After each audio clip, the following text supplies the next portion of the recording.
Shalom and welcome to another in our series of podcasts from Temple Beth Am, a dynamic center for conservative Judaism in Los Angeles. This is a recording of a Shavuot Sermon with Rabbi Susan Laemmle. At our Pesach Seders, we all said, B'chol dor v'dor hayav adam lerot et atzmo ke'ilu hu yatsa miMitzrayim. It's probably my favorite moment in the Seder. And 50 days later on Shavuot, I invoke the teaching of Rabbi Menachem Mendel of Kotz that each person should try to imagine the Sinai event. Rabbi Menachem Mendel also taught, this time in the name of Rabbi Simcha Bunim of Pushka, the giving of the Torah took place in the month of Sivan, but the receiving of the Torah takes place every day. Then he explained, the giving of the Torah was the same for everyone, but the receiving is different for every person according to their ability to understand. So here we are today, having counted the days of the Omer or lost count, or probably a combination, having participated in a Tikkun, Leil Shavuot, or not, I can't do it anymore, coming together as a microcosm of the Jewish people during difficult, painful times. Whatever our political slant, it's not easy these days and months to sustain personal, family, and Jewish equanimity.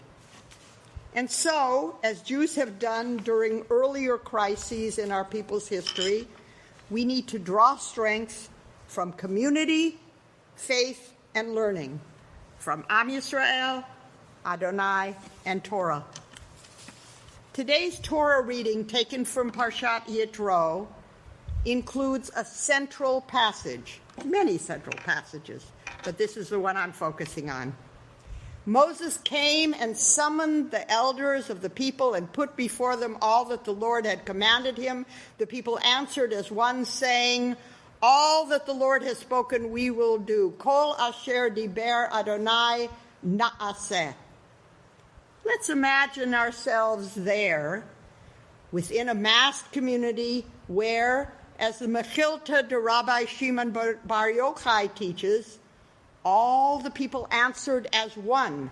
They did not try to be diplomatic, nor did they discuss the matter among themselves, but rather they answered spontaneously, saying, all that the Lord has spoken we will do. That is, we take it upon ourselves. Moreover, even though we have not yet heard the commandments themselves, we undertake to obey them. In Parshat Mishpatim, after the Ten Commandments and further rules have been stipulated, this wholehearted response comes with an additional word. As the people exclaim, Kol asher diber Adonai na'aseh ונשמע, translated in Eitz Chaim as all that the Lord has spoken, we will faithfully do. More literally, we will do and we will hear, or listen, or hearken.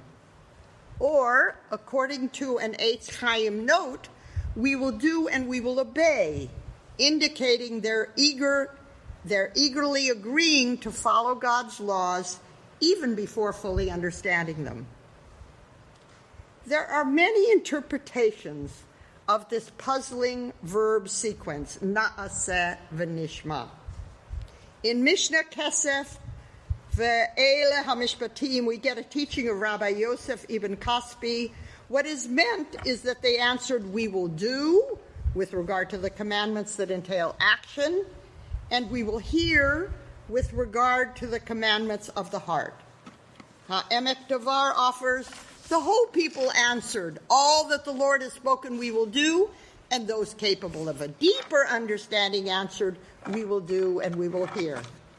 Rabbi Richard Elliott Friedman takes the meaning thus: the people's promise to do the commandments is a repetition of what they said before.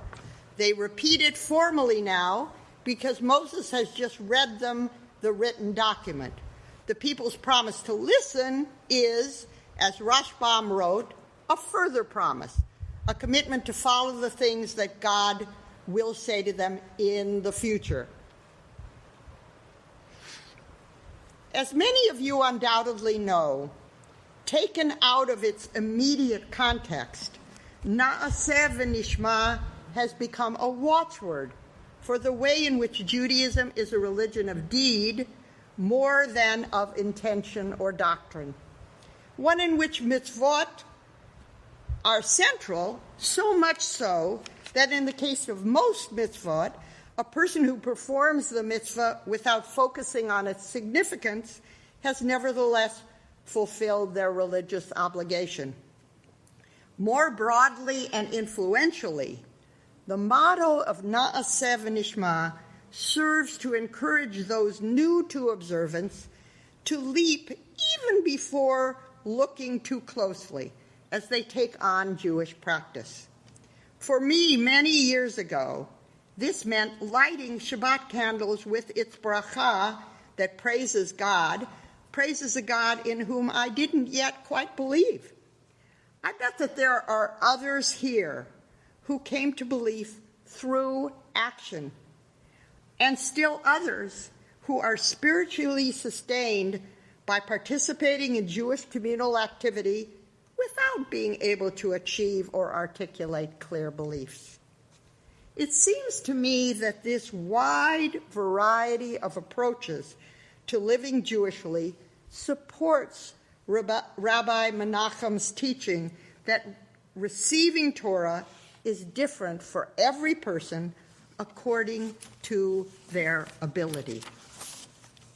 Getting in touch with our individual ability to be, and as they say, do Jewish, is important, even if, maybe especially if, we're older and well set in our patterns.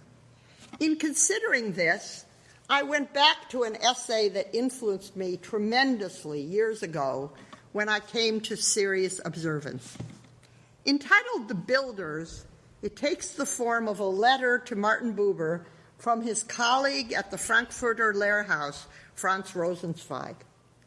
Rosenzweig explains, somewhat abstractly, but provocatively, and excuse me, this is a long passage, but it's worth hearing. What counts is not our will, but our ability to act. The decisive thing is the selection which our ability makes out of the wealth of possible deeds. Since this selection does not depend on the will, but on our ability, it is a very personal one. And so whatever is done comes from our inner power. The deed is central, and it is created at the boundary of the doable, where the voice of the commandment causes a spark to leap from I must to I can. A decision based on ability cannot err, since it is not choosing but listening and therefore accepting. For this reason, no one can take another person to task, though they can and should teach them, because only I know what I can do. Only my own ear can hear the voice of my own being, which I have to reckon with. It's the end. Building Jewish observance on the foundation of ability requires self-understanding and honesty with oneself. I need to ask myself, for example, is it within my capacity to complete cooking for Shabbat by the stipulated candle lighting time as the seasons rotate? Does this or another practice of kashrut make me too anxious or compulsive to be healthy or companionable?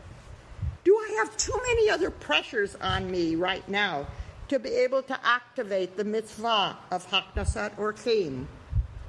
But also we need to ask, maybe being vegetarian would enable me to keep kosher in a small kitchen.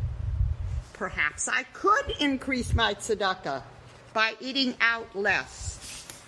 Could I make time to study Torah by cutting one TV program or podcast? It was Rabbi Richard Levy, Zichrono Livracha, who taught me the usefulness of trying on a new mitzvah as an experiment for a stipulated period and then deciding whether to take it upon oneself or put it aside permanently or perhaps only temporarily. As we grow old and change, so too does our ability to understand and to act and to discipline ourselves. Let me acknowledge that not everyone here will be comfortable with this level of flexibility and individuality in their own or in other people's Jewish practice. But it already characterizes many observant Jews, and it can help some others increase their Jewish practice.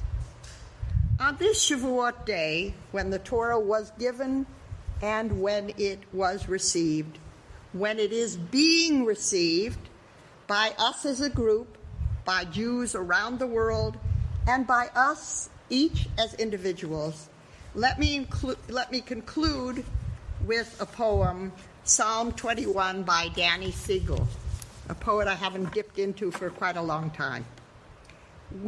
Psalm 21, we all stood at the mountain's base. O God, we all stood at the mountain's base and swore ourselves to your commands. Though Moses stuttered horribly, we all listened with the utmost care to every Torah word. It was so good to be gone from Egypt. But now we are slaves again, and mitzvahs are slow to be done. Be patient with our outward hesitation. We have not forgotten the agreement. You are not alone. You have been listening to another in our series of podcasts from Temple Beth Am, a dynamic center for conservative Judaism in Los Angeles. If you enjoy these podcasts, we invite you to write a review on the Apple Podcast site or wherever you get your podcasts. For more information about Temple Beth Am Los Angeles, go to tbala.org.